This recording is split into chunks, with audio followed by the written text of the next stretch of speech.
Exam teaching school में आज के सेशन में हम लोग एसएसटी की एक फिर बहुत ही शानदार और बेहतरीन क्लास करने वाले हैं जो कि आपके सीटेट एग्जाम के लिए ब्रह्मास्त्र साबित होने वाली है। यह क्लास आपके सीटेट पेपर 2 में एसएसटी के लिए एक लाजवाब और ब्रह्मास्त्र क्लास होने वाली है। तो एक बार आप सभी लोग जुड़ जाइए, तो फिर क्लास को हम करते हैं स्टार्ट। ठीक है, देखिए हम एग्जामपुर कलम से क्रांति। ठीक है भाई, कलम से क्रांति अर्थात आप पहले बात समझिए होता क्या सर। कलम से क्रांति मतलब कलम के द्वारा क्रांति करना, अपने सपनों को पूरा करना कहलाता है कलम से क्रांति। तो कलम से क्रांति के लिए अगर आप हो तैयार तो फिर हम लोग चलते हैं आगे। परिवर्तन बैच 25 से प्लस कोर्सेज से जुड़ने का आखिरी मौका, मात्र 6 दिन आपके शेष हैं। 499 रुपए में लाइफ टाइम वैलिडिटी के साथ क्या मिलता है आपको, परिवर्तन कोर्स आपको मिलता है। 25 से प्लस कोर्सेज हैं जिसमें UP constable, Delhi police, SSC के, CGL, CGSL, MTS, CPO, GD, Bihar दरोगा, रेलवे, एएलपी, एनटीपीसी टेक्नीशियन या डिफेंस, आरआरबी ग्रुप डी मुख्य परीक्षा या यूपीएसआई, जितने भी तरीके के एग्जाम होते हैं आपके 25 से प्लस जो एग्जाम होते हैं उनके कोर्सेज यहाँ पे अवेलेबल हैं। ठीक है भाई, चलो आगे। आज के सेशन का पहला प्रश्न है और इसी पहले प्रश्न के साथ आपको टाइमिंग दी जाएगी मात्र और मात्र 15 से 20 सेकंड की टाइमिंग हम आपको देते हैं। ठीक है, आपका टाइम स्टार्ट होता है अब। चलो बताओ भाई। ठीक है, सभी लोग कमेंट करते रहिए चीजों को, जहां पे समझना है वहां पे चीजें पूछिए। पहला प्रश्न आपसे कहता है सर, सामाजिक विज्ञान के शिक्षण के लिए निम्नलिखित में से किन परिप्रेक्ष्यों का उपयुक्त माना जाता है। कहने का मतलब यह है कि सोशल साइंस में टीचिंग के लिए कहता है कि कौन सा परिप्रेक्ष्य, कौन सा उद्देश्य, कौन सा अप्रोच आपका बेहतर माना जाता है।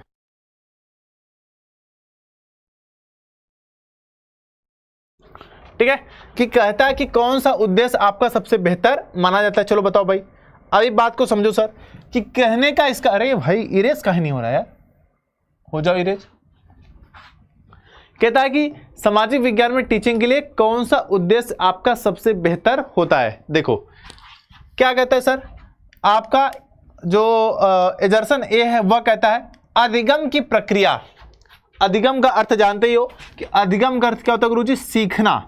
अधिगम का अर्थ क्या होता है गुरुजी, सीखना। ठीक है, कहता है कि अधिगम की प्रक्रिया बच्चों और शिक्षकों, जो अधिगम की जो क्रिया है वह स्टूडेंट और टीचर दोनों में, दोनों मतलब बच्चे और शिक्षक दोनों में जांच मतलब चीजों को समझना, परखना, और रचनात्मकता मतलब क्रिएटिविटी, जांच और रचनात्मकता की भावना को बढ़ावा देते हैं। कौन सा, सामाजिक विज्ञान की टीचिंग। हाँ सर, ये तो चीजें आपकी राइट ही है। आगे बी कहता है अवधारणाओं को विविधतापूर्ण समुदाय, अवधारणाएं जो हैं, जो कॉन्सेप्ट है उसको विभिन्न प्रकार के समुदाय, समाज के सजीव मतलब ऐसे, सजीव अनुभव का मतलब ऐसे अनुभव जो हमारे लाइफ से क्या हो, कनेक्टेड हो, जिनको हम समझ सके, टच कर सकते। कहता है सजीव अनुभवों द्वारा स्पष्ट किया जाना, यह भी बात आपकी सही है। क्या कह रहा है भाई, सजीव अनुभव द्वारा स्पष्ट किया जाना, तो बी भी सही है। सी क्या कहता है भाई आपसे, सी गुरुजी कहता है, सी क्या कहता है आपसे, सी कहता है सर बोधगम्यता। क्या कहता है सर, बोधगम्यता के लिए भाषा को सरलीकृत नहीं करना चाहिए। मतलब बोधगम्यता मतलब समझने के लिए, किसके लिए सर, कहता है समझने के लिए लैंग्वेज, भाषा को सरलीकृत नहीं करना चाहिए। ये तो बात गलत है। अगर कोई लैंग्वेज हमको समझ में नहीं आ रही है, अगर कॉन्सेप्ट किसी दूसरे लैंग्वेज में है, हमको समझ में नहीं आ रहा है, तो हम उसका सरलीकृत करेंगे कि नहीं करेंगे सर, करेंगे सर, ट्रांसलेट करेंगे। अन्य विधियां हैं, हम कई विधियों से उसको समझने का प्रयास करेंगे। जब हम समझने का प्रयास करेंगे तो सरलीकृत करेंगे, अर्थात ये वाला गलत हो जाएगा। आपका ए सही है, बी सही है, अर्थात ऑप्शन नंबर ए क्या हो जाएगा, इस प्रश्न का राइट ऑप्शन हो जाता है। Good evening sir, good evening. ठीक है, ऑप्शन नंबर ए क्या है भाई, इस प्रश्न का राइट आंसर हो जाएगा। ए और बी दोनों क्या है, सही आपके हो जाते हैं।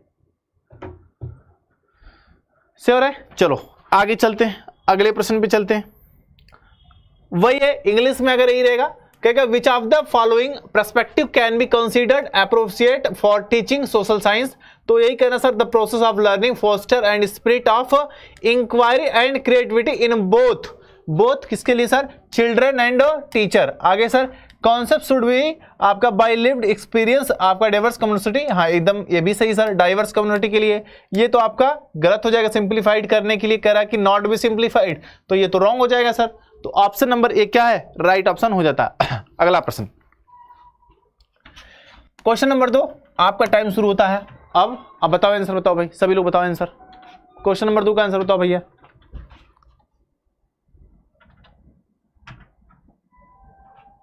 बताओ भाई।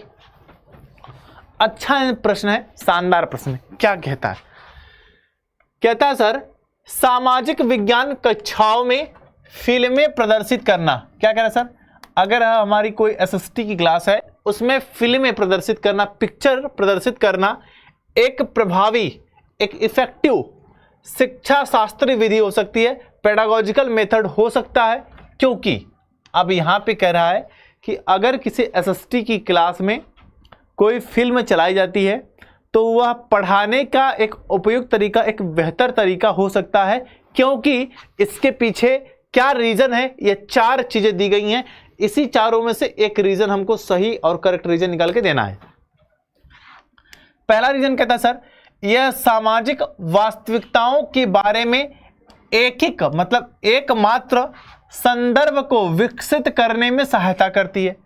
कह रहा है कि जो फिल्में हैं ये फिल्में इसलिए जरूरी हैं, इसलिए अच्छी हैं क्योंकि ये सामाजिक वास्तविकताओं, समाज की वास्तविकताओं को या समाज की वास्तविकताओं के बारे में बताने के लिए एकमात्र संदर्भ विकसित करती है। मतलब एकमात्र फिल्में ही हैं जो समाज की वास्तविकताओं के परिप्रेक्ष्य को सामने लाती हैं। सर नहीं, फिल्में ही केवल नहीं, बहुत सारी चीजें, बहुत सारी चीजों के माध्यम से हम समाज की वास्तविकताओं को देख सकते हैं।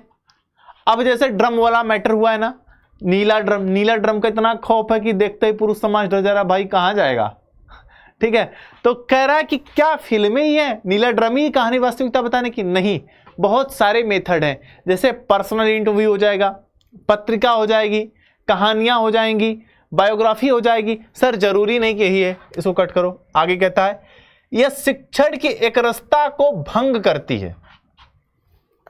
कह रहा है कि अगर हम एसएसटी की क्लास में फिल्में चलाते हैं तो यह एक उपयुक्त शिक्षण पद्धति इसलिए हो सकती है क्योंकि यह जो टीचिंग चल रही है, जैसे क्लास में जो टीचिंग चल रही है उस चीज को मतलब क्या करती, भंग करती, जैसे एक रास्ता बन जाती है। जैसे टीचर पढ़ाता है, बच्चा सिर्फ सुनता है, तो एक रास्ता है, केवल टीचर पढ़ा रहे, केवल बच्चा सुन रहा है। अगर बीच में हम फिल्म चलाएंगे तो क्या हो जाएगी, जो एक रास्ता बनी है, जो कॉन्टिन्यूटी बनी है वो भंग हो जाएगी, इसलिए हम चलाते। अरे ना भाई, हम एक रास्ता को भंग करने के लिए मतलब फिल्म नहीं चलाते। फिल्म चलाने का जो उद्देश्य रहेगा ना, बच्चे को लर्निंग प्रोसेस से संबंधित ही रहेगा, कुछ न कुछ बच्चे को बेहतर सिखाने का प्रयास किया जाएगा। आगे कहता है यह उन सामाजिक मतलब यह उन सोशल संदर्भों या वास्तविकताओं को आगे लाने में सहायता करती है जो उपेक्षित और अनसुनी है। हाँ, ये काली सही हो सकती है कि फिल्में दिखाने का यह उद्देश्य हो सकता है कि फिल्में उन चीजों को बाहर लेके आती है जो कहानियां इग्नोर कर दी गई हैं या जो अनसुनी हैं या जो उपेक्षित हैं, जिनकी बातें नहीं की गई हैं। तो ये राइट है, ऑप्शन नंबर सी। सर कैसे? अरे वाह, अभी तो इसका फैक्ट आपके सामने तो सिंपली दिख सकता है सर। जैसे इस टाइम जो मूवियां बन रही हैं, पहले तो मूवी बनती थी जाने मन, चेन्नई सुपर किंग या चेन्नई एक्सप्रेस, फलाना ठिकाना, यही सब बनती थी। कोई मूवी इतनी अच्छी नहीं बनती थी कि वो कुछ प्रेरणा दे सके, कुछ सिखा सके। लेकिन अब अच्छी फिल्में बन रही है, ऐतिहासिक फिल्में बन रही हैं। ठीक है, जैसे मैं अभी हाल ही में बड़ी चर्चा में थी, क्या सर, छावा। छावा में छत्रपति संभाजी महाराज के प्रति औरंगजेब ने जो क्रूर व्यवहार किया था उसके बारे में दिखाया गया है। यह एक रियल हिस्टोरिक घटना है। आगे सर, पृथ्वीराज चौहान, देखो जो मूवी होती है, मूवी में जो चीज़ें दिखाई जाती हैं वो श्योर नहीं कि पूरी की पूरी चीज़ें सही ही हों, क्योंकि भाई मूवी को इंटरेस्टिंग बनाना है, लोग देखें, इसलिए कुछ चीज़ें उसमें अपनी तरफ से अलग से जोड़ देते हैं। ठीक है, तो वह जरूरी चीज़ें नहीं होती हैं। तो जैसे जो हिस्टोरिकल मूवी होती हैं, वह हिस्टोरिकल मूवी क्या करते हैं, सामाजिक संदर्भों और वास्तविकताओं को आगे लाने का प्रयास करती हैं। जैसे अगर भारत के इतिहास में देखा जाए तो राजस्थान का जो आपका एरिया पड़ता है, जो राजस्थान के राजपूत पढ़ते हैं, उनके इतिहास को दबा दिया गया। ठीक है। एनसीईआरटी के बुक में भी उनके इतिहास को उस तरीके से नहीं दिखाया गया जैसे दिखाना चाहिए। अभी सर कैसे समझ में आई चीजें, अब लोगों को चीजें समझ में आ रही हैं। देखो 712 ईस्वी के समथिंग क्या था, मोहम्मद बिन कासिम का पहला आक्रमण भारत पर होता है। मोहम्मद बिन कासिम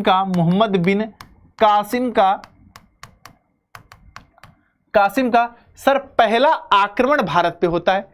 फिर उसके बाद भारत पे हुआ आक्रमण, जैसे जो भारत का एरिया पड़ता है, देखो ये मैप है हमारा। अब इस मैप को समथिंग इधर आओगे, ठीक है, थोड़ा ऊपर से मैप गंदा बन गया मेरा, एक मिनट, ठीक है।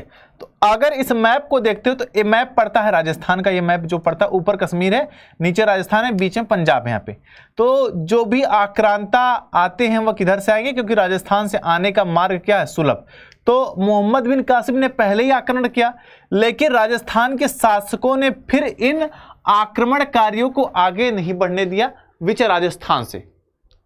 ठीक है सर, आज सब क्लास से गायब नहीं तो भाई क्लास तो है, ठीक है। क्या हुआ भाई, आगे नहीं बढ़ने दिया, और जब तक राजस्थान के शासक मजबूत रहे तब तक कोई शासक आगे जा नहीं पाया। 1191 में फिर युद्ध होता है, तराइन का युद्ध होता है। वह भी उतना बड़ा युद्ध नहीं था, वह छोटा मोटा युद्ध था। लेकिन तराइन का युद्ध जो था वह दिल्ली पे शासन के लिए नहीं था, वो तो केवल इधर उधर बीच में थोड़ा छीना झपटी में था। फिर जो देखो, फिर भी अगर 1193 में युद्ध होता है तो कहीं ना कहीं इसके बीच में 500 साल का डिफरेंस है। कितने साल का सर, 500 साल का डिफरेंस है। 500 साल तक राजस्थान के शासक जब तक मजबूत रहे तब तक भारत पर कोई बाह्य आक्रमण नहीं हुआ। लेकिन राजस्थान के शासक जैसे ही कमजोर हुए, भारत पे बाह्य आक्रमण हुआ, और यही 500 साल मतलब जो रुके थे, 1191-93 में जब तराइन का युद्ध हो जाता है, 91-92-93 चंदावर तक, तो उसके बाद अगले 500 सालों में ही, लगभग 400 सालों में ही पूरे भारत पर इन आक्रमणकारियों, खिलजी से लेकर चाहे मुगल वंश हो, चाहे सैयद लोधी हो, सबका क्या हो जाता है भाई, सत्ता हो जाता है। ठीक है, तो सत्ता हो जाता है। लेकिन अगर इसमें किसी के तथ्य छिपाए गए तो किसके तथ्य छिपाए गए थे सर, राजस्थान की जो राजपूत राजा थे उनके तथ्य एकदम छिपा दिए गए। हालांकि ये चीजें एनसीईआरटी बेस्ड है, एनसीईआरटी में ये चीजें आपको पढ़ने के लिए मिल जाएंगी, ठीक है, पूरी तरीके से नहीं है। एनसीईआरटी में बस इतना बताया जाएगा कि एक थे महाराणा प्रताप जिन्होंने हल्दी घाटी का युद्ध लड़ा था, उसके अलावा एनसीईआरटी में कुछ नहीं है। एक थे छत्रपति शिवाजी महाराज, उसके अलावा कुछ नहीं है। ठीक है, ये हमारे समाज की क्या है, थोड़ी सी स्थिति खराब है जिसमें सही चीजें नहीं दिखाई जाती, फिल्मों के माध्यम से कुछ चीजें सही दिखाई जाती हैं। अगला प्रश्न है आपके सामने, क्वेश्चन नंबर 3। आपका टाइम शुरू होता है अब आप लोग आंसर दो। क्वेश्चन नंबर 3 का आंसर दो भाई।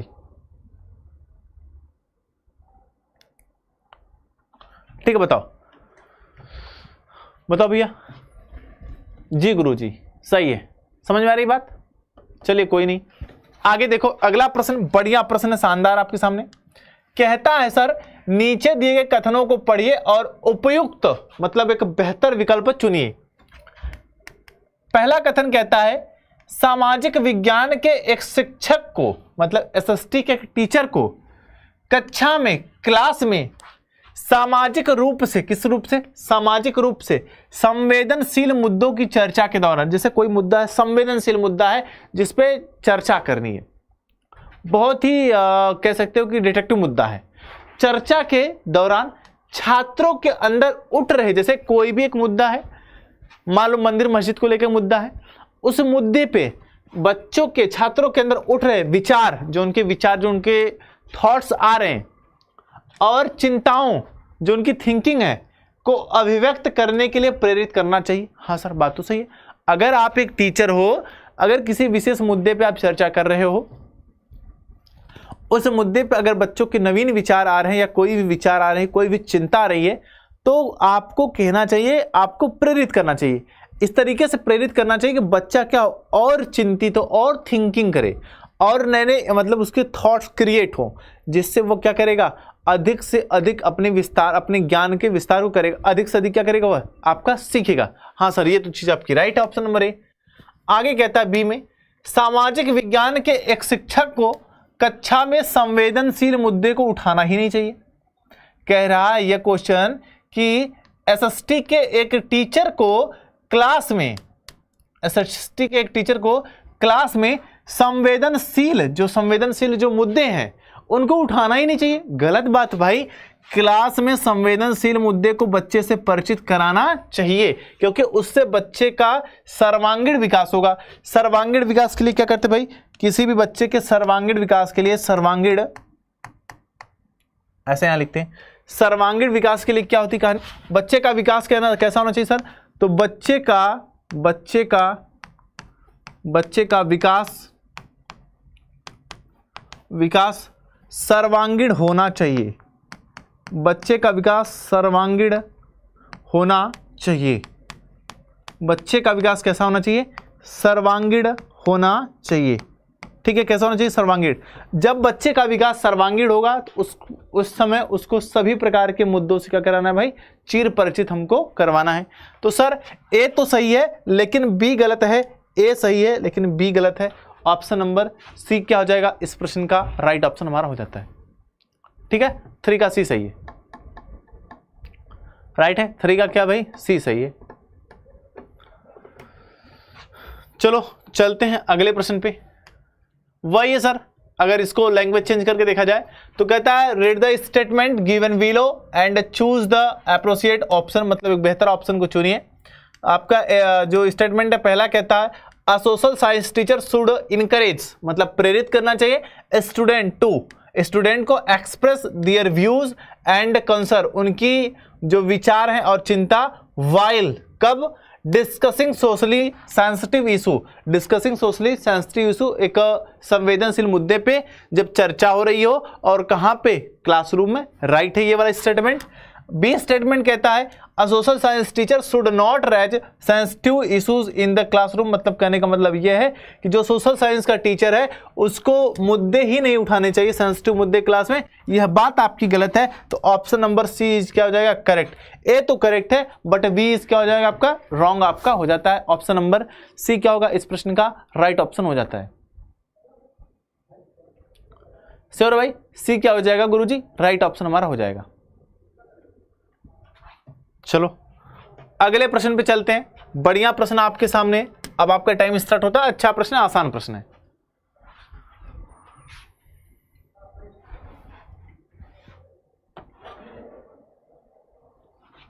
बताओ आंसर दो।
पीने चला गया था। ठीक है, थोड़ी शायद एनर्जी आती है ना। यहां ध्यान दो, प्रश्न आपके साथ सामने सर बढ़िया है। क्या कहता है सर, निम्न में से जलवायु परिवर्तन को आरंभ करने के लिए सबसे अच्छा तरीका कौन सा है। कहता है इसमें से जलवायु परिवर्तन, क्या भाई, जलवायु परिवर्तन को आरंभ शुरू करने के लिए सबसे अच्छा तरीका गुरुजी क्या है। कहता है the best approach to introduce climate change to student is through, मतलब क्लाइमेट चेंज को शुरू करने के लिए बेस्ट अप्रोच आपका कौन सा है। कहता है सर केस स्टडी या वृत्त अध्ययन, मतलब जो जलवायु से संबंधित जितनी भी चीजें होती हैं, जितना भी फैक्ट्स होते हैं, जितनी भी आपके रीजंस होते हैं और क्लियरेंस होते हैं, सारी चीजों का अध्ययन करना। कह रहा है क्या यह सबसे बढ़िया तरीका हो सकता है। ठीक है, आगे कहता है या पाठ्यपुस्तक मतलब टेक्स्ट बुक से पढ़ना। सर क्या यह सबसे बेहतर तरीका, नहीं सर, टेक्स्ट बुक से पढ़ना या पढ़ाने के लिए यह सबसे बेस्ट तरीका इसलिए नहीं है क्योंकि एनसीएफ टेक्स्ट बुक को क्या मानता है गुरुजी, एनसीएफ जो होता है वह टेक्स्ट बुक को, एनसीएफ टेक्स्ट बुक को निगेटिव मानता है सर। सूचना का केवल एक आधार मानता है, तो ये तो गलत हो जाएगा सर। प्रश्न उत्तर गुरुजी क्वेश्चनिंग आंसरिंग तो अच्छा होगा ही, बेहतरीन क्वेश्चनिंग आंसरिंग है, ठीक है। क्वेश्चनिंग आंसरिंग करेगा तो बच्चा अधिक सीखेगा, क्योंकि बच्चा क्यूरियसाइज होगा उसके प्रति, टॉपिक के प्रति। आगे कहता है कहानी, कहानी भी आपका बेस्ट ऑप्शन हो सकती है सर, लेकिन हमसे कहा है कि सबसे बेस्ट ऑप्शन कौन सा है। आपको गुरुजी केस स्टडी सबसे बेस्ट ऑप्शन है, क्योंकि कह रहा है कि जलवायु परिवर्तन को आरंभ करना है। आरंभ करने से पहले हम उसका वृत्त अध्ययन के लिए फ्लो चार्ट पे अध्ययन करके बच्चे को क्या करें, सिखाएं। तो बच्चा जब देखेगा थोड़ी चीज है और कैसे कैसे कहानी, जैसे अगर हम जलवायु अध्ययन पढ़ा रहे हैं तो एज ए थॉट, तो हमें सबसे पहले यह बताना चाहिए कि जलवायु परिवर्तन का मुख्य कारण क्या है। सर कार्बन डाइऑक्साइड जो गैस है उसमें ग्रोथ होना, उसका जो सांद्रता उसकी बढ़नी, उसके अलावा सर उसके अलावा कुछ गैसेस हैं जो हमारे ओजोन लेयर में क्या करें, छिद्र की हैं, वो एक रीजन हो सकती है सर। बहुत सारे रीजंस हैं, अब बारिश का कम होना, पेड़ पौधों का कम होना, तो ये सब तो सर रीजन ही आएंगे ना सर, फैक्ट्स ही आते हैं। हाँ सर राइट है, तो ऑप्शन नंबर हमारा एक क्या हो जाएगा, इस प्रश्न का राइट ऑप्शन हमारा हो जाता है, ठीक है। एक क्या हो जाता है, राइट ऑप्शन हमारा हो जाता है, सही है। चलो अगले प्रश्न पे चलते हैं। अगला प्रश्न, अब आपका टाइम शुरू था क्वेश्चन नंबर 5 तक आप बताओ भाई। देख लेता हूं मैं, पानी चाय पी लूं थोड़ा सा।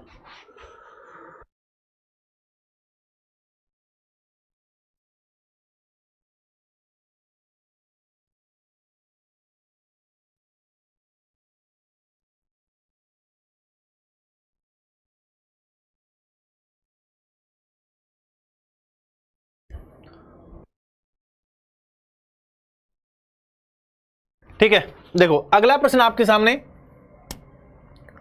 एक सामाजिक विज्ञान अध्यापक के तौर पर आप समस्या समाधान विधि का सामाजिक विज्ञान शिक्षण में क्यों इस्तेमाल करते हैं। कहता है अगर आप एक एसएसटी के टीचर है और एसएसटी की टीचर है तो आप समस्या समाधान विधि का यूज क्या करते हैं। किस विधि की बात कर रहा है सर, समस्या समाधान विधि, किसकी बात कर रहा है, समस्या समाधान विधि का यूज क्यों करते आपसे कह रहा है। देखो भाई, यह जो विधि होती है एक बहुत ही बढ़िया अप्रोच होती है बच्चों के प्रॉब्लम्स को दूर करने के लिए। सर होता क्या है समस्या समाधान विधि में, सबसे पहले टॉपिक से रिलेटेड, किससे सर, टॉपिक से रिलेटेड बच्चों की समस्याओं को समझते हैं, ठीक है, बच्चों की समस्याओं को समझते हैं, ठीक है भाई, समझते हैं।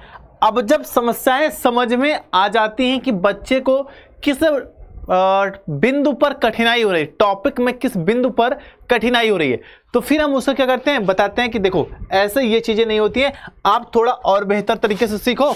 तो भाई तो क्या हो जाता है, तो ये हो जाता है गुरुजी समाधान। क्या हो जाता है गुरुजी, समाधान। और यह समाधान होगा कैसे, हम जब कोई कार्य वैज्ञानिक दृष्टिकोण से करेंगे, एक साइंटिफिक रूल से करेंगे, तो ये चीज आपकी होंगी सर, ठीक है सर। आगे देखते हैं, कहता है कि हम इस्तेमाल क्यों करना चाहेंगे, उसके बारे में 4 स्टेटमेंट है, उनमें से सही स्टेटमेंट चुनना है। कहता है सर विद्यार्थियों को अवसर प्रदान करना, ठीक है, अवसर विद्यार्थियों को प्रदान करना चाहिए ताकि वो अपना समय विवेकपूर्ण ढंग से इस्तेमाल कर सकें। कहता है हम समस्या समाधान विधि का इसलिए प्रयोग करेंगे क्योंकि हमें बच्चे को अवसर प्रदान करना है और वे जो बच्चे हैं वे अपना समय विवेकपूर्ण ढंग से इस्तेमाल करें। भाई समस्या समाधान विधि का हम प्रयोग कहां करेंगे सर, समस्या समाधान विधि का प्रयोग समस्या को दूर करने के लिए करेंगे सर, समस्या को दूर करने के लिए गुरुजी करेंगे। जब समस्या को दूर करने के लिए करेंगे तो ये कहीं से स्टेटमेंट नहीं आता है।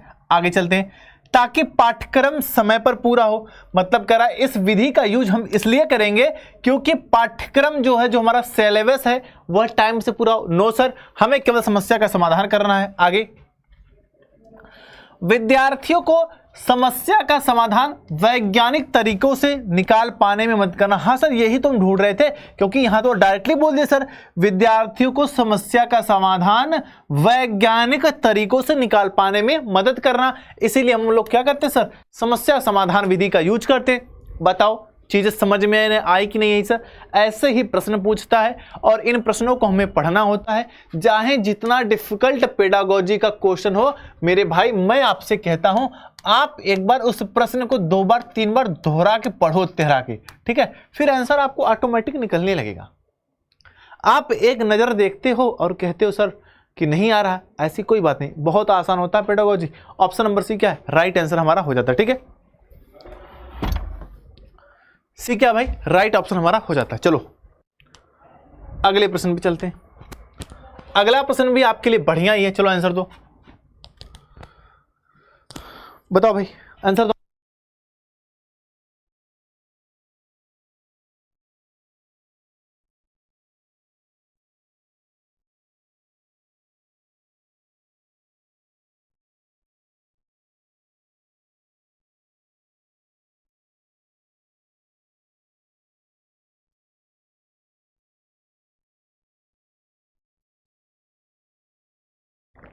समझ में आ रही क्या बात, बहुत बढ़िया। देखो आगे चलो जी, अरे वाह महादेव की लाडली, बड़ा तेज आंसर आया बहन। देखो ऐसे आंसर आने लगा ना, आएगा, बस लगी रहो। देखो क्वेश्चन क्या कहता है सर, कहता सर रचनावादी कक्षा में एक अध्यापक की भूमिका है। मतलब कह रहा है कि अगर कोई कंस्ट्रक्टिव क्लास है या कोई क्रिएटिव क्लास है तो उस क्लास में एक टीचर की क्या भूमिका है। देखते हैं सर, कहता है एक टीचर की भूमिका क्या भाई, केवल व्याख्यान देने की। मतलब कह रहा है कि क्या टीचर केवल लेक्चर, तो यह तो निगेटिव हो जाएगा क्योंकि रचनावादी कक्षा में लेक्चर को एक नेगेटिव पॉइंट माना जाता है। वहां पे वैज्ञानिक तरीके आपके क्या होते हैं सर, आपके पॉजिटिव होते हैं। आगे सर कहता है सिर्फ सही जवाब देना। कहता है कि रचनावादी जो कक्षा है या जो अध्यापक की भूमिका है उसमें केवल अध्यापक की इतना ही भूमिका है कि वह सिर्फ आपका सही जवाब दे। रचनावादी कक्षा में क्या अध्यापक की केवल इतनी ही भूमिका है कि वह सही जवाब दे? अरे नहीं सर। आगे सर सिर्फ किताबों को पढ़ना, भाई किताबों को तो आप नेगेटिव ही मान लो, कट कर दो। सर लास्ट ही बचा है, देख भी लेते इसको। कहता है विद्यार्थियों को जिज्ञासा और रुचि को जगाना। हाँ ये राइट है। रचनावादी कक्षा जो है उसमें शिक्षक है, जो टीचर है या जो शिक्षिका है, उसकी भूमिका यह है कि बच्चों के अंदर वह सब्जेक्ट के प्रति जिज्ञासा जगाए, रुचि जगाए, टॉपिक इंटरेस्ट आए बच्चों में और बच्चा क्या करे, अधिक से अधिक सीखे। तो सर इस प्रश्न का जो राइट ऑप्शन निकल के आएगा ना कहीं ऑप्शन नंबर डी गुरु, इस प्रश्न का क्या हो जाएगा सर, राइट आंसर। कहता है the role of a teacher in constructive classroom is to, तो आप क्या देना सर, ऑप्शन नंबर डी क्या है, राइट ऑप्शन हो जाएगा। समझ में आ रही सर, डी क्या सर, राइट ऑप्शन हमारा हो जाता है। चले अगले प्रश्न पे चलते सर। अगला प्रश्न कहता है सर निम्नलिखित कथनों को पढ़िए। कहता है जो स्टेटमेंट दिए गए हैं इन स्टेटमेंट को पढ़ने की बात आपसे कर रहा है। ठीक है, स्टेटमेंट को हम पढ़ लेते हैं। पहला स्टेटमेंट है आपका संकल्पनाओं की समझ बोध को प्रोत्साहित करने के लिए। मतलब कोई आपका सिद्धांत है उसकी समझ को प्रोत्साहित करने के लिए, मोटिवेट करने के लिए यह सुझाव दिया गया है, एक सुझाव दिया गया, एक सजेशन दिया गया है कि शिक्षक को, टीचर को जहां भी संभव हो परिभाषाओं के अध्यापन से बचना चाहिए। बात तो सही है। यह एक सुझाव दिया गया है आपकी संकल्पनाओं के बेहतर समझ के लिए कि टीचर को परिभाषाओं के व्याख्यान से बचना चाहिए। टीचर को बच्चे को सिखाना चाहिए। व्याख्यान शब्द जो आता है, अध्यापन शब्द जो केवल बताने वाला आता है, वो गलत है। बच्चे को सिखाने का मेन उद्देश्य हमारा होना चाहिए सर। एकदम सर राइट है सर। आगे कहता है संकल्पनात्मक समझ को, मतलब एक टॉपिक के प्रति समझ को प्रोत्साहित करने के लिए, मोटिवेट करने के लिए शिक्षक को, टीचर को, विद्यार्थियों को चिंतन के लिए प्रेरित करने वाले प्रश्न पूछने चाहिए। सर यह भी तो राइट है। अगर किसी भी टॉपिक के प्रति बच्चों में समझ बढ़ानी है तो उस टॉपिक से संबंधित जो क्वेश्चन है वो टीचर को बच्चों से पूछना चाहिए। गुरुजी हाँ यह तो एकदम राइट है। उससे क्या होगा, बच्चों में जो क्रिटिकल थिंकिंग है वो डेवलप होगी, बच्चे में टॉपिक के प्रति जिज्ञासा आएगी, रुचि आएगी। जैसे अगर हम गुरुत्वाकर्षण पढ़ा रहे हैं या मान लो ग्रह और तारे नक्षत्र पढ़ा रहे हैं, तो हमें बच्चे से पूछना चाहिए क्या आप तारे और ग्रह में अंतर जानते हो, या ग्रह जानते हो तो ग्रह कितने प्रकार का होता आप ये जानते हो। तो ये सब चीजें हमें क्या करनी चाहिए सर, बच्चों से सर पूछनी चाहिए। जब बच्चों से हम ये सब चीजें पूछेंगे तो हमारा क्या हो जाएगा, ये पॉइंट बेहतर होगा सर। ए और बी क्या है, हमारा बेहतर पॉइंट है, मतलब दोनों को दोनों के कह सामाजिक विज्ञान कक्षा के लिए कौन सा वैध कथन है सर, ऑप्शन नंबर सी क्या है हमारा, वैध कथन हमारा क्या हो जाता है गुरुजी, ऑप्शन नंबर सी हमारा वैध कथन हो जाता है। ठीक है, बताओ राइट है। चले अगले प्रश्न पे चलते हैं, अब आपका टाइम भी शुरू हो जाता है अगले प्रश्न के लिए। प्रश्न कहता है सर लिंग बोध जेंडर की बात है एवं व्यवहार के संदर्भ में विद्यार्थियों में रूढ़िबद्ध धारणा, कैसी सर, रूढ़िबद्ध धारणा, जैसे मैंने बताया था ना, आपको बता ही रखा कि लड़के भारी काम कर सकते हैं, लड़कियां भारी काम नहीं कर सकती, लड़के ही केवल मैथ पढ़ सकते हैं क्योंकि उनका दिमाग क्या होता है, मजबूत होता है, लड़कियों का दिमाग बेहतर नहीं होता, मजबूत नहीं होता। यह एक रूढ़िबद्ध धारणाएं हैं, पुरानी अवधारणा है जो कि गलत है। अच्छा सर रूढ़िबद्ध धारणा क्या होती है पहले ये तो बताओ, बहुत हमने रूढ़िबद्ध धारणा हमने सुन रखा है लेकिन हमें समझ में नहीं आता। रूढ़िबद्ध धारणा है क्या गुरुजी, पहले ये तो बता दो। देखो आप सिंपली समझो, ऐसी अवधारणा, ऐसी प्राचीन अवधारणा, ऐसी प्राचीन अवधारणा जिसको जो गलत है, लिखो जो गलत है लेकिन समाज में कुछ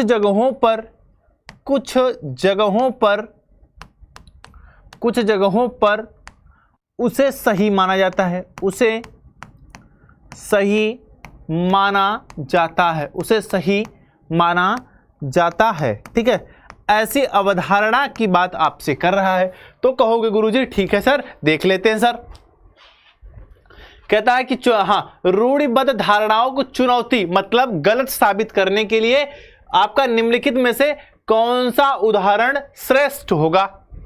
कहेगा रूढ़िबद्ध अवधारणाओं को चुनौती देने के लिए इनमें से कौन सा उदाहरण श्रेष्ठ होगा। देखते हैं अवधारणा क्या है सर, लड़कियां रोती हैं, ये तो अवधारणा ही नहीं है क्योंकि लड़कियां रोती हैं तो रोती हैं भाई, सब रोते हैं, लड़कियां भी रोती हैं, लड़के भी रोते हैं, इंसान भी रोते हैं, पक्षी भी रोते हैं, जानवर भी रोते हैं, तो इसमें तो कोई रूढ़िबद्ध धारणा की बात तो ही नहीं सर।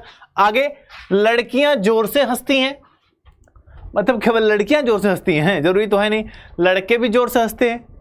कहते हैं हमारी छोरियां छोरों से कम थोड़ी ना है। ठीक है, तो लड़कियां भी हंसती हैं और लड़के भी हंसते हैं, कोई नई चीज नहीं है, एकदम प्राचीन चीज है, एक्सेप्टेबल है। कहता है सर लड़के नटखट होते हैं, हो सकता है कि लड़के नटखट हो। अब कह रहा है सर लड़के नटखट होते हैं, क्या लड़कियां नटखट नहीं होती हैं? कोई दिक्कत नहीं भाई, कभी कभी लड़कियां भी लड़कों से 2 हाथ आगे नटखट होती हैं और लड़के भी लड़कियों से 4 हाथ हो जाते हैं। तो ये तो मान लो एक तरीके से चुनौती देने वाला काम हुआ, लेकिन हमें कहता है मतलब श्रेष्ठ उदाहरण चारों में से बेहतर कौन सा है। कहता है लड़के नहीं रोते हैं। कौन कहता है, कौन कहता है कि लड़के नहीं रोते हैं या लड़कों को दर्द नहीं होता? अरे होता है, अवधारणा बन चुकी है समाज में। चीजें देखो, मैं बोला ना ऐसी प्राचीन अवधारणा जो गलत है लेकिन समाज में कुछ जगहों पर उसे सही माना जाता है। समाज में कहा जाएगा कि तुम लड़के हो तो तुम्हें रोने का अधिकार नहीं है। क्या ऐसी बात है? गलत बात है कि नहीं है सर? हाँ सर गलत तो है, लड़का है तो क्या रोने का अधिकार नहीं है? केवल लड़कियों को रोने का अधिकार है? ऐसी बात तो है नहीं आपको गुरुजी। हाँ, लेकिन कुछ लोग कहते हैं अगर आप लड़के हो तो आपको रोने का कोई अधिकार नहीं है, आपको दुखी होने का कोई अधिकार नहीं। तो यह है रूढ़िबद्ध धारणा और इस धारणा को हम लोग करते हैं विरोध। ठीक है, तो ऑप्शन नंबर बी हमारा इस प्रश्न का क्या हो जाएगा? राइट ऑप्शन हमारा हो जाता है। श्योर है? ठीक है, समझ में आ रही बात? तो लड़के रोते हैं सर, कोई ना। कहता है विच of the following would be the best example in challenge student. आपका क्या भाई जेंडर स्टेटिस्टिक्स की बात कर रहा है रिगार्डिंग टू बिहेवियर, तो यही सर ना, boys do not cry. Option number B क्या हो जाएगा? राइट ऑप्शन हमारा हो जाता है। श्योर है क्या?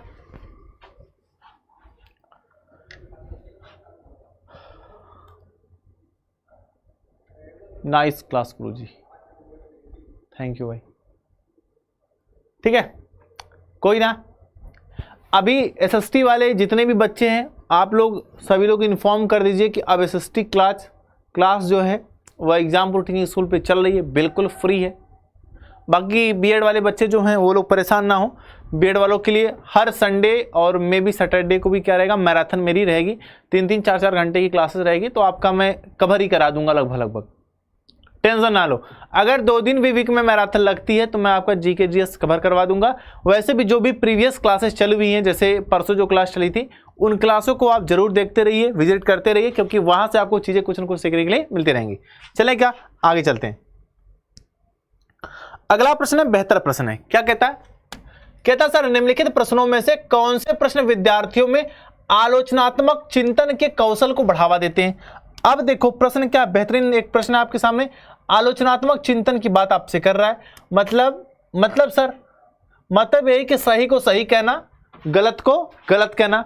अब ऐसे प्रश्नों की बात अगर आपसे करता है और आप आंसर ना दे पाओ तो फिर क्या ही मतलब, देख लेते हैं। देखो कहता सर मौर्य वंश के देखो बढ़ावा देने की बात है ना, मतलब सही की बात है। कहता सर मौर्य वंश के पतन के कारण क्या थे। अब बात को समझो, अगर हम ये कहें कि मौर्य वंश के पतन के कारण कुछ भी ना थे, या हम उनको गलत गलत चीजें बताएं, नहीं मौर्य वंश तो खत्म ही नहीं हुआ था, बहुत महान राजा थे, अशोक चंद्रगुप्त तो बिंदुसार से लेके इतने राजा थे। सर ठीक है राजा थे लेकिन एक सबका टाइम पीरियड होता है, उसके बाद सब लोग धड़ाम से नीचे ही आते हैं, कोई स्थायी नहीं, कोई चीर नहीं है, यहाँ ध्यान दो। तो कहता सर मौर्य वंश के पतन के कारण क्या थे, तो आप कहना गुरुजी मौर्य वंश के पतन के कारण यह थे कि शासकों का कमजोर हो जाना, नशे में धुत रहना, ठीक है, अत्यधिक व्यभिचार करना, तमाम रीजन थे। तो सर ठीक है, अगर हम ऐसे हम लिखेंगे ना, क्या थे भाई, पहली बात शासक का कमजोर होना, तो ये क्या भाई, शासक का कमजोर होना मतलब हम तो सही बोल रहे हैं, पहली चीज। दूसरी चीज क्या भाई, मदिरा पान सर्वाधिक हो गया, मदिरा पान, ठीक है। उसके बाद कमजोर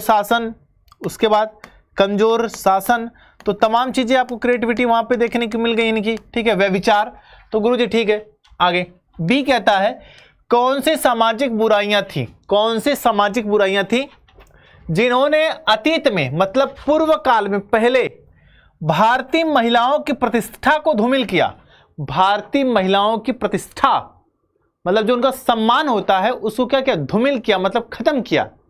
अरे सिंपली बात भाई, आपको तो सती प्रथा पता ही होगी, सती प्रथा या प्रतिष्ठा कोई धूमिल करता था ना, या विधवा विवाह नहीं होता था, ये चीजें आपकी जो होती थी, या घूंघट में रखा जाता था, शिक्षा का अधिकार नहीं था, इनको शिक्षा का भी प्राचीन काल में कुछ जगहों पर अधिकार नहीं होता है, ऐसा माना जाता है कि मध्यकालीन भारत में अधिकार नहीं था। तो ये तो भाई आलोचनात्मक हम लोग तो टिप्पणी कर ही रहे हैं, यहाँ पे आलोचना कर रहे हैं ना कि गलत चीजें थी। आगे सर द्वितीय विश्व युद्ध के कारण और परिणाम, जहां कारण और परिणाम की बात करेगा वह आलोचनात्मक चिंतन के कौशल को बढ़ाएगा। आगे कहता है किरथर और सुलेमान वन किस देश में। अरे भाई ये किरथर की बात ही नहीं होगी, क्योंकि यह किरथर उर्थर की कहानी नहीं, यहाँ आलोचनात्मक की बात है, सही को सही कहना, गलत को गलत कहना। यहाँ पे ऐसे प्रश्नों की बात नहीं कर रहे हैं जो आपका मतलब एक तरीके से कह सकते हो कि ऑब्जेक्टिव टाइप का हो, ठीक है। यहाँ पे क्वेश्चनिंग आंसरिंग तो हो नहीं रही है, तो ऑप्शन नंबर ए क्या हो जाएगा, इस प्रश्न का राइट ऑप्शन हो जाता है, ठीक है। चलो आगे, अगला प्रश्न आपके लिए बेहतर है, अब आपका टाइम शुरू होता है, आप बताइए। भूगोल में यात्रा पद्धति अध्यापन के किस सिद्धांत पर आधारित है। कहता है जियोग्राफी में जो ट्रैवलिंग यात्रा पद्धति है वह अध्यापन के, टीचिंग के किस सिद्धांत पर आधारित है, कौन से सिद्धांत पर आधारित है। 4 सिद्धांत हैं सर। प्रेक्षण का सिद्धांत है सर, अनुभवनात्मक अधिगम का सिद्धांत है, संश्लेषण का सिद्धांत है और सुदृढ़ीकरण का सिद्धांत है। आप बताओ गुरुजी। अरे तो सिंपल है भाई, क्या दिक्कत है गुरुजी। यात्रा पद्धति, अगर हम यात्रा करते हैं तो सिंपली क्या करते हैं भाई, सीधी बात है, प्रिंसिपल ऑफ ऑब्जर्वेशन करते हैं कि नहीं। अरे मान लो ये ट्रैक हो गया, ट्रेन का ट्रैक ले लो या रोड का ट्रैक लो, मान लो ट्रेन ही है, क्या है सर, ट्रेन का ट्रैक है गुरु जी। अब अगर इस ट्रेन के ट्रैक पे कोई ट्रेन चलती है, तो अगर हम ट्रेन में बैठे हैं, तो अगर इधर अगर पहाड़ आता है, ठीक है, पहाड़ आए, या झीलें आ जाएं या नदियां आ जाएं जिससे आपकी ट्रेन पुल के माध्यम से गुजरती है, या बड़ी बड़ी फैक्ट्रीज हों, तमाम चीजें हों, तो कहता है भूगोल में यात्रा पद्धति अध्यापन किस सिद्धांत पे काम करता है गुरुजी? हम ट्रेन में बैठेंगे तो इधर उधर तो देखेंगे ना, कुछ लोग चकबका चकबका देखते हैं, समझ ही नहीं था, पहली बार देख रहे हैं, दूसरी बार देख रहे हैं, होता है ना। तो गुरुजी हाँ आप तो सही कह रहे हो सर, देखेंगे, ऑब्जर्वेट करेंगे अर्थात प्रेक्षण करेंगे। क्या करेंगे सर? प्रेक्षण करेंगे। अब जब हम प्रेक्षण ही करेंगे तो बात को समझ आ रही है आपको? सर हाँ प्रेक्षण करेंगे। प्रेक्षण का सिद्धांत होता है, ऑप्शन नंबर हमारा ए क्या है सर? इस प्रश्न का राइट आंसर हो जाता है। अनुभव की बात नहीं है, यहां पे प्रेक्षण की बात हो रही है, प्रेक्षण सिद्धांत पे काम करता है। समझ रहे हो? बात समझ में आ रही कि नहीं आ रही है? सर आ रही है सर। ठीक है, ए वाले एकदम राइट है, जितने भी भाई बहन ए वाले सब राइट है। अगला प्रश्न देखो सर, बढ़िया प्रश्न है, टाइम शुरू हो जाता है आपका। क्वेश्चन नंबर 11 कहता है सर निम्नलिखित कथनों, मतलब दो आपके स्टेटमेंट है ए और बी पर, ए और बी दो स्टेटमेंट है, विचार करिए, थिंकिंग करिए तथा उपयुक्त विकल्प का चयन करिए। और क्या करिए? जो आपका राइट स्टेटमेंट हो उसका चयन करिए। कौन से में से? कहता ए और बी दोनों सही है, ए और बी दोनों गलत हैं, ए सही लेकिन बी गलत है, ए गलत है लेकिन बी सही है। सर पहले देख तो लें क्या सही है क्या गलत है, फिर ना बताएंगे। देखते हैं, कहता है जब सामाजिक विज्ञान पाठ्यचर्या सामग्री जो एसएसटी की करिकुलम सामग्री, करिकुलम है जो आपका एक कंटेंट है या सिलेबस है, स्थानीय मतलब लोकल के विषय वस्तुओं को समाविष्ट करती है, तो वे शिक्षकों के लिए कक्षा में स्थानीय संसाधनों के उपयोग हेतु अवसर प्रदान करती है। ये तो बात एकदम राइट है भाई। अगर हम एसएसटी की क्लास जिस बुक को पढ़ाना है या जिस चीज़ को पढ़ाना है उसमें अगर हम स्थानीय चीज़ों के बारे में थोड़ा बेहतरीन ढंग से उसमें रिटर्न रहे, तो जो टीचर जो पढ़ाना है तो वह टीचर उन स्थानीय चीज़ों के बारे में और बेहतरीन तरीके से सर समझा सकता है। अरे भाई स्थानीय चीज़ है, टीचर भी स्थानीय है, तो जितना बुक में दिया रहेगा उससे भी अधिक वो कनेक्ट करके टीचर बच्चे को सिखाएगा या बताएगा। हाँ सर ये तो राइट है सर, राइट है तो राइट है। तब क्या आगे बी क्या कहता है? बी कहता है भिन्न भिन्न क्षेत्रों और सामाजिक समूहों से आने वाले लोग सामाजिक विज्ञान से तभी जुड़ पाते हैं जब स्थानीय क्षेत्र से संबंधित विषय वस्तुओं को जगह मिलती है।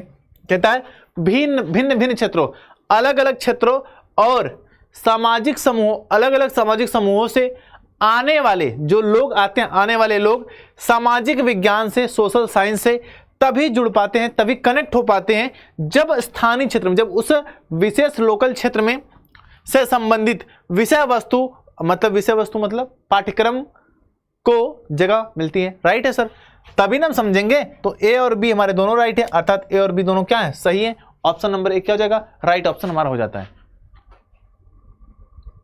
ठीक है, क्या हुआ? हाँ जी, ए वाले जितने भी भाई बहन है सब राइट है। चलो बताओ, किसी कोई प्रॉब्लम है क्या? एनी आओ, किसी को कोई प्रॉब्लम आ रही क्या भाई?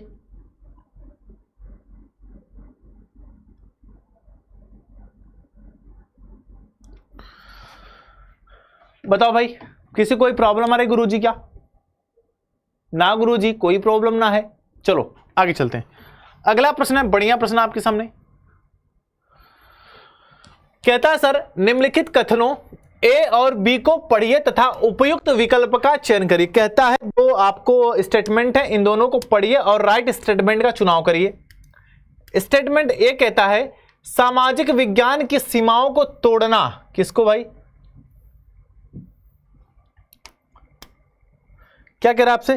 कह रहा सर सामाजिक विज्ञान की सीमाओं को तोड़ना, जो सोशल साइंस की जो सीमाएं हैं कहता उसको तोड़ना और उपागमों के अनेकत्व का उपयोग करना। मतलब जो सोशल साइंस की जो एक बाउंड्री लाइन बनाई गई है कहता है उसको ब्रेक करना। सही बात है भाई, जो एक बाउंड्री लाइन है उसको ब्रेक करके उससे भी अधिक चीजों को सिखाएं। और एंड उपागमों अप्रोच जो होता है, जो एक अप्रोच होता है, उपागमों के अनेकत्व का उपयोग, मतलब केवल हम एक उपागम का यूज नहीं करें, हम बहुत सारे उपागमों का, बहुत सारे अप्रोच का यूज करें। जिस अप्रोच से बच्चा सीखता है हम उस अप्रोच से बच्चे को सिखाने का प्रयास करें। ठीक है सर, आगे कहता है कथ्य परक थीमेटिक, मतलब थीमेटिक थीम वाली चीजें सामाजिक विज्ञान पाठ्यचर्या को विकसित करने में, जो तत्कालिक कंडीशन में चल रही, जो हमारे सोशल या लोकलिटी से जुड़ी है, जिस मुद्दे पे जो सेंसिटिव मुद्दे थीम वाले हैं, हम उनसे जुड़े पाठ्यचर्या सिलेबस को विकसित करने में सहायता करता है। एकदम बात तो सही सर, जो सामाजिक विज्ञान है ये तो आपका राइट हो जाएगा सर, ऑप्शन नंबर जो आपका एजर्सन है। अब इसी एजर्सन का रीजन दिया है, रीजन को समझने के लिए हम उसके आगे लगा देंगे क्योंकि। देखो, पाठ्यचर्या को विकसित करने में सहायता करती, कहता क्योंकि थीमेटिक उपागम, जो थीमेटिक अप्रोच होता है, विद्यार्थियों की, स्टूडेंट की, चिल्ड्रन की सामाजिक मामलों को बेहतर रूप से समझने में सहायता करती है। यही भी बात है, सही है। जो एसएसटी होती है, एसएसटी की जो आपके अनेकत्व का जो अप्रोच होता है, वह अप्रोच बच्चे को जो सामाजिक विज्ञान संबंधित मामले होते हैं उसको बेहतर ढंग से समझने में हेल्प करता है, मोटिवेट करता है। हाँ सर, ये तो राइट हो जाएगा सर। तो एजर्सन भी राइट है, एजर्सन का रीजन भी राइट है, तो कहोगे ना ए और आर दोनों सही हैं, और ए और आर दोनों सही है, आर ए की सही व्याख्या, ए आर की सही व्याख्या करता है, ए आर ए की सही व्याख्या करता है। ऑप्शन नंबर एक क्या हो जाएगा, राइट ऑप्शन हो जाता है। ठीक है, अगले प्रश्न पे चलो। अगला प्रश्न क्या कहता है? अगला प्रश्न हमसे कहता है सर, सामाजिक विज्ञान की पाठ्य पुस्तक में चित्रण और चित्र क्यों महत्वपूर्ण है? कहता है कि जो एसएसटी की बुक है, एसएसटी के बुक में क्या कहता है भाई, एसएसटी के बुक में फिगर, क्या कहता है सर, फिगर और कहता है चित्रण और चित्र क्यों महत्वपूर्ण है। देख लेते हैं। पहला रीजन कहता है पुस्तक को आकर्षक और मनोहर दिखाने के लिए। कहता है कि अगर उसका मतलब जो बढ़िया हो, थंबनेल बढ़िया हो, थंबनेल मतलब समझते हैं चित्रण, जो फर्स्ट पेज होता है जिसपे मतलब फोटोज छपी होती हैं या बहुत सारी फोटोज छपी होती हैं, रंगीन बुक हो। कह रहे इसका यूज यह है कि क्योंकि वो अट्रैक्टिव दिखे। भाई अट्रैक्टिव देख के क्या करना है, शादी उदी थोड़ी नहीं करवानी है, हाँ? कि ऐसी कोई किताब तो है नहीं जिसको पढ़ने से शादी हो जाए, अट्रैक्टिव दिखे। अरे नहीं गुरुजी, ऐसी बात तो है नहीं। तो ये तो कोई रीजन ही नहीं बुक के संदर्भ में। कट करो, आगे कहता है वे बच्चों को कल्पना करें। हाँ, अगर बढ़िया जो आपका चित्रण है वो बेहतर है तो बच्चे को क्या करता है भाई, कल्पना, इमेजिनेशन और उस स्थिति के साथ भी जुड़ने में सहायता करते हैं। ये तो राइट है सर। बच्चा फैक्ट्री देखेगा, छोटा बच्चा है, इमेजिन कर रहा है फैक्ट्री है या पहाड़ है, पहाड़ कितना सुंदर होगा, उस पर पेड़ होंगे, झरने होंगे, पत्थर होंगे, तो बच्चा पहाड़ों के साथ जुड़ने का क्या करेगा सर, प्रयास करेगा, अपने आप को पहाड़ों में, वादियों में लेके जाएगा।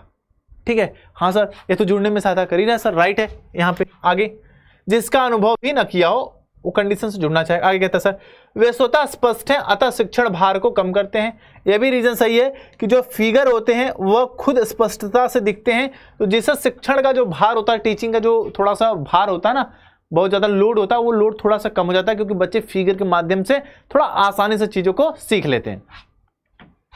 आगे कहता है, वे विद्यार्थियों को प्रेरित करते हैं कि वे आसानी से पाठ्यपुस्तक में दिए गए सामग्री पे काम करें। जो फिगर होते हैं वो फिगर बच्चों को प्रेरित करते हैं कि जो मतलब जो पाठ्यपुस्तक में जो वर्क दिया गया है उस पर थोड़ा आसानी से वो वर्क कर सके, रुचि आ सके, उनमें इंटरेस्ट आ सके। हाँ सर, ये भी तो राइट है।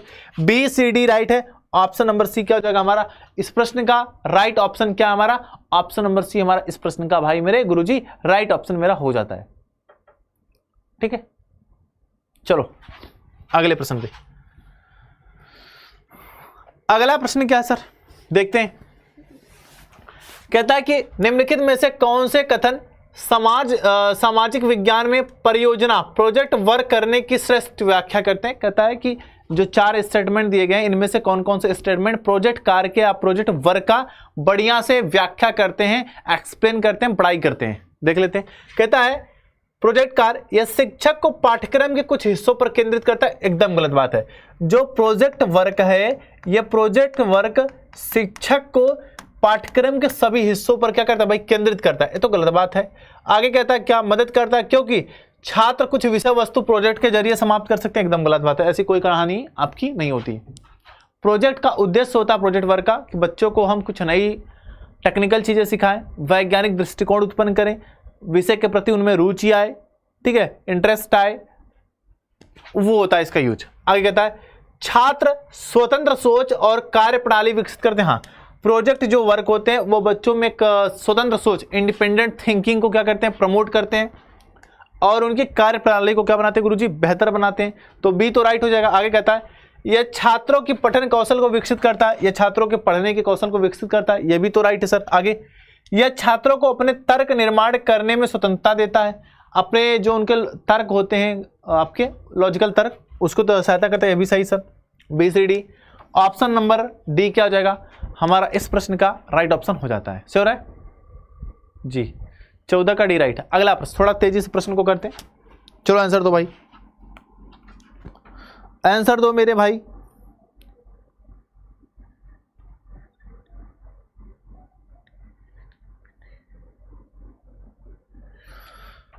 बताओ, चलो अगले प्रश्न पे क्या कहता है सर।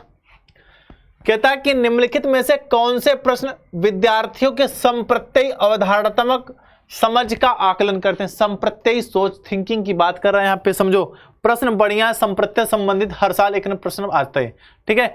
कॉन्सेप्ट अंडरस्टैंडिंग की बात कर रहा है। कह रहा सर संसाधन क्या है, स्वामित्व के आधार पर संसाधनों का वर्गीकरण कीजिए। ये तो बात सही है क्योंकि ये कॉन्सेप्ट आधारित समझ का आकलन करने के लिए सर। आगे वित्त कमीशन क्या है और राज्य वित्त कमीशन के मुख्य प्रकारों की चर्चा करें, यह भी बात सही है सर। अरे भाई ये कॉन्सेप्ट है कि वित्त कमीशन क्या है, फिर उसके बाद उसके अंदर की चीजों को पूछ रहा है, तो यह एक संप्रत्यय सोच का आकलन कर रहा है। आगे कहता है वे सामाजिक बुराइयां कौन सी थी जिन्होंने भूतकाल में भारतीय महिलाओं का स्तर गिराया। सर यह भी राइट आंसर है कि पहले बुराइयों की बात कर रहा है, फिर महिलाओं के स्तर गिराने की जो बुराइयां थी उनकी बात बताओ। आगे कहता है सार्वभौमिकता की प्रकृति, ये तो कॉन्सेप्चुअल आपके नहीं होते हैं, ठीक है। तो सर ए सी डी आप ए सी बी आपका क्या हो जाएगा, A B C right option हो जाता है। ऑप्शन नंबर ए क्या है आपका इस प्रश्न का जो राइट ऑप्शन है वह क्या है, ऑप्शन नंबर ए आपका इस प्रश्न का राइट ऑप्शन हो जाता है। श्योर है। तो आज के सेशन में आपके लिए इतना ही है। आई होप सेशन अच्छा लगा होगा, बढ़िया लगा होगा और बहुत सारी चीजें आपने सीखी भी होंगी भाई।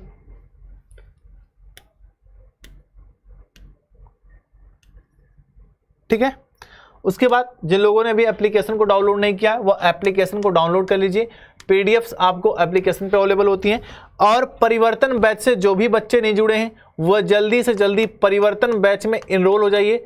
499 रुपये में, 499 रुपये में मात्र लाइफ टाइम वैलिडिटी के साथ, लाइफ टाइम वैलिडिटी के साथ 25 से प्लस कोर्सेज आपके लिए क्या भाई अवेलेबल यहाँ पर होते हैं। किसी भी प्रकार की प्रॉब्लम आपको अगर उत्पन्न हो रही है तो आप हमारे इस जो आपके क्या कहते हैं, अरे भाई हेल्पलाइन नंबर से कनेक्ट हो सकते हैं। ठीक है, तो हम लोग मिलते हैं नेक्स्ट क्लास में। तब तक के लिए जय हिंद, जय भारत, स्वस्थ रहिए, मस्त रहिए।